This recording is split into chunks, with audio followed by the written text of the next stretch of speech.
사랑하고 축복합니다. 그 예수님을 만나고 하여통삼을 만나서 이제 목회 말년에 꼭 이걸 해야 되나라고 생각하지만 말년일수록 더 자세히 잘 해야 되겠다라는 생각을 했어요. 왠고니 이제 은퇴로 끝나는 게 아니라 은퇴가 또 다른 사역의 시작이다라는 생각을 합니다. 예심전도 사관학교 본부 사조 한종석 목사입니다. 저희 섬기는 교회는 온세대 교회고요. 세 가지 테마를 가지고 말씀을 드리고 싶어요. 목사로서 하여통삼을 어떻게 적용하고 있는가. 두 번째는 교회 입장에서 하여통삼이 어떻게 적용되고 있는가. 세 번째는 예심 전도와 하여통삼과의 관계, 이렇게 세 가지를 좀 생각해 보도록 하겠어요. 그냥 얘기하면 주원부원할 것 같으니까 원고를 그냥 좀 읽도록 하겠습니다. 예심을 알게 되고 하여통삼이라는 이름도 알게 된 후 목사로서 경험했던 실제 사례들을 적용한 것들을 말씀드리고 싶어요.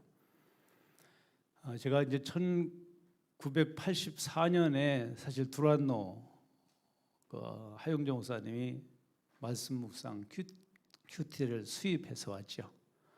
그래서 콰이어 타임 그렇게 좀 시작을 해서 처음 그 아현동에서 세미나 할 때, 첫 세미나 할 때 그 일기로 그때부터 참여해서 하여통삼 작년에 출범했잖아요.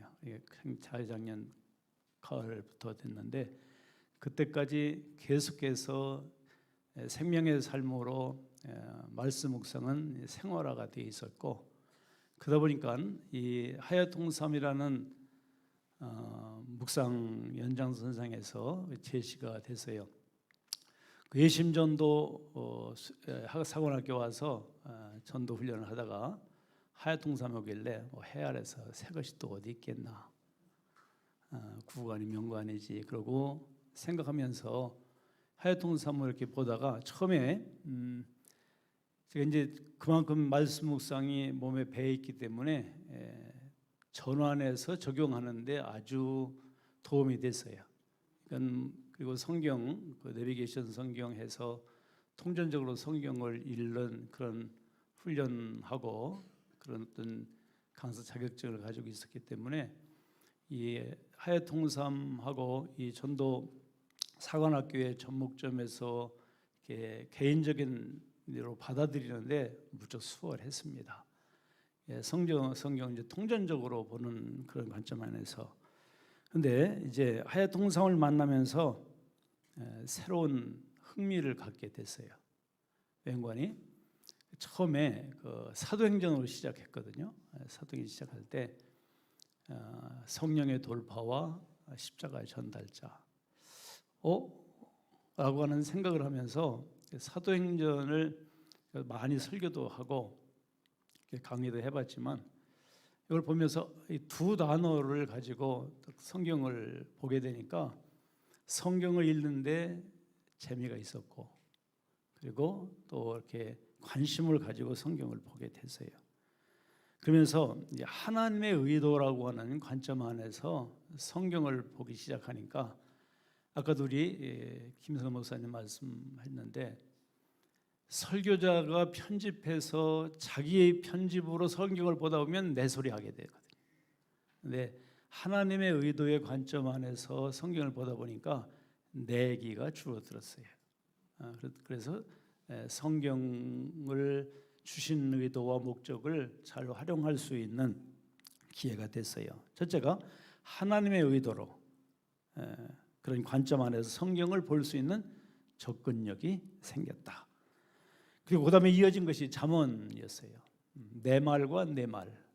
그 얘기하면서 우리 이제 김계나 목사님 창세기 그 이제 강의를 또 하실 때 창세기는 말싸움이다. 사탄. 그래서 내 말과 내 말, 하나님 말씀과 내 말, 사탄의 말, 그런 것과 연결시키면서 잠언서를 통해서 이제는 성경을 통전적으로 볼 수 있는 그런 또 눈이 확인됐고 열리게 되었어요. 그런 가운데서 항상 성경을 통전적으로 보아야지 어떤 단편적으로 보면 하나의 맥을 이어가기가 힘들다는 것을 느끼게 되죠. 그러다가 이제 창세기, 창조와 동행, 출애굽기, 구원과 동행, 내역이 거룩과 동행, 민수기, 훈련과 동행, 동행과 훈련 이렇게 역차로 볼 수 있습니다만은, 그리고 신명기를 통해서 말씀과 동행이라는 그 과정을 보면서 시간이 가면서 창세기부터 신명기까지 이제 여호수아가 시작된 지가 바로 이제 얼마 안 됐잖아요. 얼마 안 됐기 때문에 그런 과정 속에서 1차 창세기, 출애굽기, 레위기, 신명기 쭉 이렇게 해가면서 심화 과정을 나름 했습니다. 하면서 무엇이 연결되어 있는 거니 성경 안에 물줄기가 하나라는 것이 딱 잡혔어요. 그러니까 어디를 건드려도 그 복음이 연결될 수 있고 하나님의 의도가 맥이 흐른다는 것을 더 구체적으로 잡을 수가 있었어요. 그래서 특별히 이제 모세 오경을 하면서 성경을 어떻게 보느냐? 인사이트로 보게 된다. 그러니까 인사이트가 성경 구약 창세기를 봐도 계시록에서도 볼 수 있고 이렇게 들어갔다 나왔다 이렇게 할 수 있도록 성경을 볼 수 있는 그렇게 그런 관점 안에서 메시지를 내 것으로 만들 수 있는 그런 눈이 열렸다 그 말이죠. 그래서 모세 오경을 통해서 그것만 숙지하면 성경 전체가 풀리는 그런 맥을 잡아가고 있습니다. 그리고 지금까지 내 자신으로서의 어떤 성경 개관을 보는 것에서 통전적으로 보아가면서 복음 설교가 가능해졌다.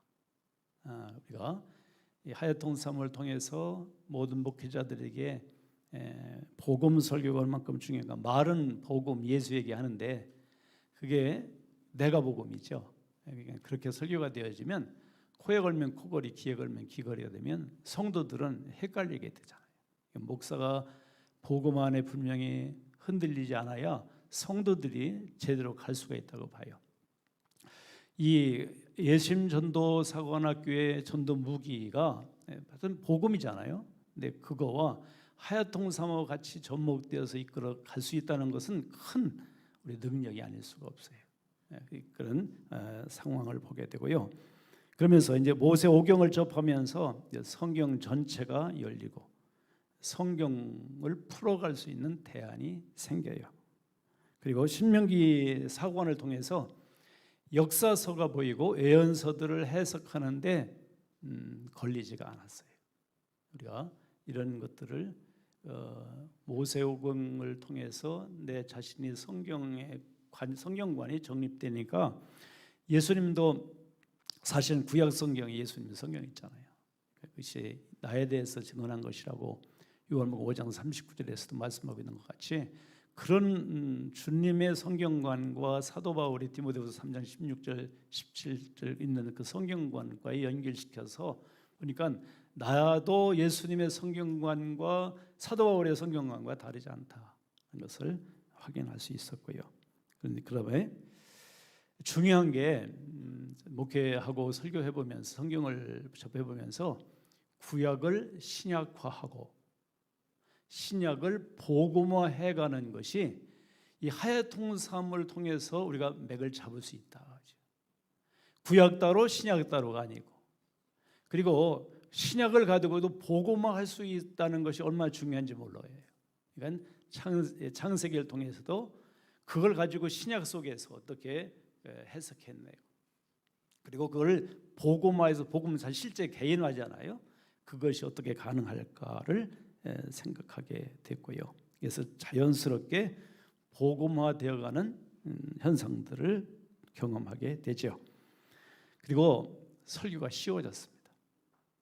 물론 다 해주시니까. 그런데 그거 다 해준다고 해서 각 교단마다 신학의 차이가 있고 교리의 차이가 있으니까 그대로 가도 또 문제가 생길 수 있어요. 제가 이제 초교파적으로 목회자들을 이렇게 데리고 설교 아카데미를 좀 해본 적이 있습니다. 그래서 이제 피드백도 해주고 했는데 다 각자 자기 얘기니까 각자 자기 얘기고 설교를 가지고 피드백 오면 나중에 얼굴만 빨개질 수가 있잖아요. 그러니까 성경 통전적으로 인사이트적으로 성경 안에서 보여주고 있는 사실은 교리나 신학이 문제가 아니라 저는 신전정통주의, 성경주의로 저는 보기 때문에 하야통삼은 신학과 교리를 초월한 성경적이다라는 것에서 목회자로서 누구나 가다가 사용할 수 있고 적용할 수 있다는 것을 보다 보니까 설교가 쉬워졌어요. 그리고 목사로서 말씀이 더 풍성해진다. 시간을 많이 들이지도 않고, 물론 하야통삼 하면서 내 설교를 되어야 소화를 해야 설교가 되니까 뭐 권영호 목사님 구조 세우기, 우리 김성환 목사님 뼈대 세우기, 거기에다가 이 목회적인 차원에서 적용하고 이것을 피부로 느낄 수 있는 김계남 목사님의 그런 실제적인 피부로 와닿는 설교, 이게 복합해서 다 듣다 보면 사실 시간 많이 걸립니다. 네, 그렇지만 이제 이게 어느 정도 이렇게 그것이 내 생활에 익숙해지면 시간을 잘 활용할 수가 있어요. 우리 김선 목사님 같은 경우에는 이제 새벽에 설교할 때가 많으니까 그 시간 한 20분 정도 새벽 기도 끝나고 예심 전도 읽기 하고 그걸 잠깐 30분 동안 하면 그날 딱 정리가 됩니다. 그걸 가지고 이제 저녁에 기도회를 하거든요. 그러니까 그때 따끈따끈한 걸 가지고 나누니까 가르쳐야 내가 배우잖아요. 그런 모습을 보면서 말씀이 풍성해졌고, 그러다 보니까 성경을 쉽게 접근하고 그리고 재미있게 읽을 수 있어요. 목사만이 아니라 성도들도. 사실 성경 읽어라 그러는데 성경이 쉬워야 접근하고 재미있게 읽어야 성경을 읽고 싶잖아요.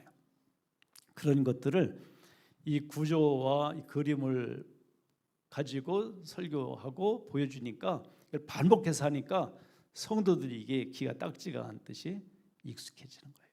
그러니까 성경을 누구나 쉽게, 아니 목사도 성경 접근하고 재미있게 읽기가 쉽지 않잖아요. 설교를 위한 성경 읽을 때가 많지. 그러나 이런 것을 보면서 하야통삼이라는 그 과정을 통해서 목회자 자신에게 큰 유익이 있다. 교회적인 입장에서는요. 두 번째, 제가 이제 그 말씀 묵상을 오래 해왔으니까 그래요. 다른 분들도 지금까지 내가 해왔던 거 갑작스럽게 바꾸면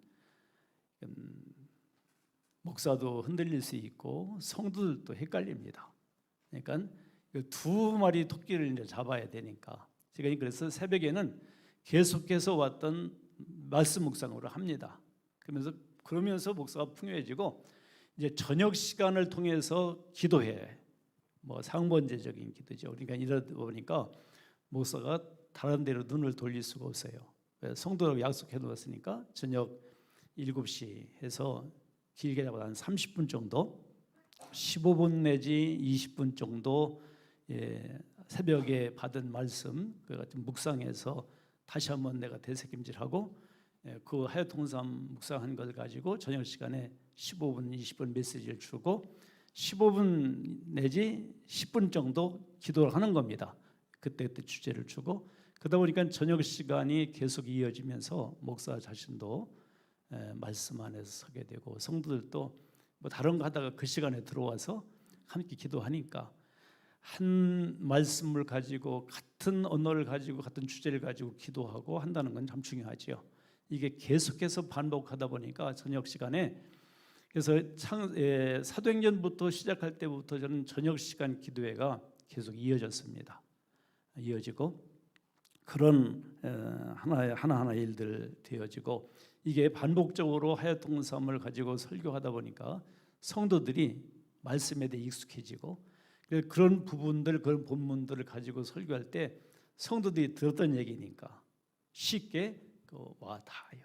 그리고 대화할 때도 이제 지나가다가도 한번 딱 물어보잖아요. 질문하잖아요. 그러면 이제 반응에 답하고 그런 하나의 장점과 유익점이 있다. 그러니까 성도들이 성경의 내용들이 사실 복잡하고 어려운데 이해도를 높여주고 하야통삼이 전 이해가 되고 나니까 다른 설교를 들을 때도 쉽게 공감하면서 받을 수 있다는 것을 성도들에게 봐요.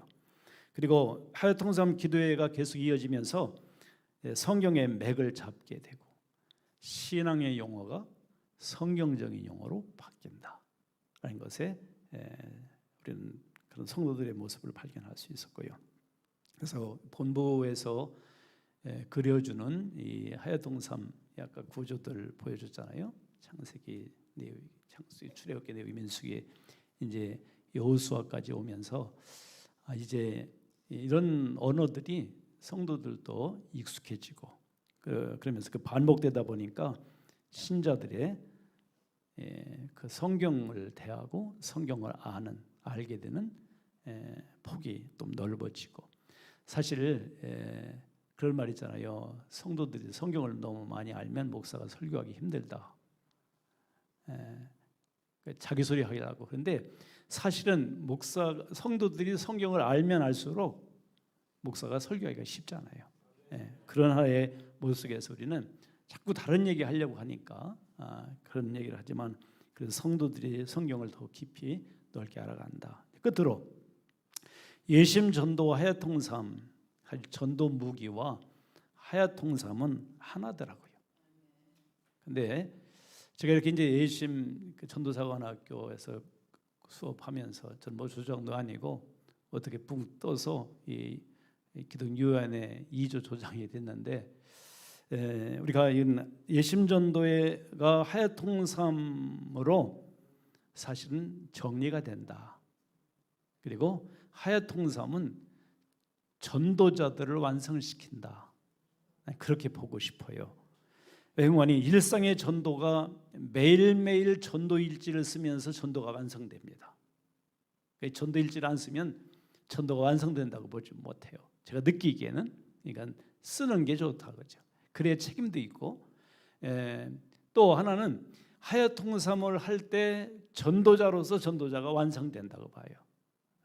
우리가 그래서 전도가 자신이 우리가 항상 생각할 때 전도의 목기를 담으라 하는데 말은 되는데 과연 전도의 목회를 담기 위해서는 하야통삼은 필수다. 누가 뭐라고 해도 저는 자신 있게 말씀드릴 수 있겠어요. 목회자가 설교가 제대로 되지 않으면 전도가 완성될 수 없다고 보기 때문에 하야통삼이 되어야 바로 목회자가 설교가 제대로 될 수 있다. 사실 목회 결국 뭡니까? 꽃은 설교잖아요. 바로 목회자 자신이 설교가 되기 위해서는 이렇게 좋게 플랫폼 담한 상황 속에서 자료 다 제공되는데 그 문제는 용기를 안 내는 거예요. 용기 낼 수 있는 기회를 만들어야 되는데 용기 있어서 하는 건 아니거든요. 용기 낼 수 있는 기회가 우리에게 있어야 된다. 그건 얼마든지 할 수 있으니까. 그러면서 보고자 자신도 경험하면서 목회자의 설교가 제대로 돼야 된다라는 것을 보면서 하야통삼을 만나서 저도 너무 자유로워졌고요. 그리고 성경을 알고 설교한다고 하지만 예심 전도 무기 그리고 하야통삼을 만나면서 설교가 더 자연스럽고 풍요롭게 됐다는 그런 의미 안에서 설교 준비 시간이 절약되고 설교가 오히려 풍성해질 뿐만 아니라 전도의 그 이유도 목회 이유도 전도 예심 전도 그리고 하야통삼을 통해서 더 명확해진다. 그리고 또 제가 제안을 좀 하게 해요. 예심 선교회에 대한 신뢰가 답입니다. 전 같은 경우에 이제 DC형이라 뭐 열정도 있지만 계산을 많이 해요. 근데 예심을 만나면서 제가 이제 들어오기가 참 쉽지 않았습니다. 계산을 하니까. 근데 일단 돌아와 보면서는 제가 올인하는 편이에요. 그러니까 신뢰가 답이고, 즉 운명 공동체 인식을 가져야 하고, 그러니까 본부도 또 지부도 조장 목사님들도 조원들도 하나된 공동체 의식과 책임이 의식이 있어야 이건 우리 선교회가 되고 확산될 수가 있다라는 것을 말씀드리고 싶어요. 약속과 신의를 지키는 건 중요합니다. 우리 예심 선교 본부에도 말씀드리고 싶은 거는 좀 힘드시지만 이 하야통삼도 매개 잘 이어갈 수 있도록 약속을 지켜주세요. 그래야 목회 현장에서 믿고 따라가는 우리들에게 이렇게 가다가 중단이 안 됩니다. 여기 보면 목회자의 신뢰도가 있으니까. 전도와 하얀통삼은 하나로 보자. 전도사관학교 따로, 하얀통삼 따로, 구원대회 따로, 기동유엔 따로가 아님을 한번 기억하면서. 그러나 나누고 싶어서. 앞에서 약속을 안 지키셔서 그런 얘기 하시면 더 지연되는 거예요. 가만히 있어요. 자기의 익숙한 것을 내려놓을 수 있어야 하야통삼이 되더라고요. 지금까지 했던 것, 그러니까 틀에서 벗어나야 합니다. 그래야 신뢰하고 틀에서 벗어나 보십시다. 그게 안 된다면 플러스 알파를 사용할 수 있는 지혜를 발휘하십시다. 내 것 만드는 것이 중요합니다. 자료를 최대 활용할 수 있는 훈련, 플랫폼에서 다 준비되었으니까 신뢰하고, 그리고 보고, 저도 하고 있기 때문에 나 같은 사람도 하는데 그렇다면 다 될 수 있습니다. 젊은 세대 또 목회자들 이 시간을 10분 활용하셔서 본부가 주는 기회를 믿고 함께 갑시다. 전도와 하야통삼은 하나다. 고맙습니다.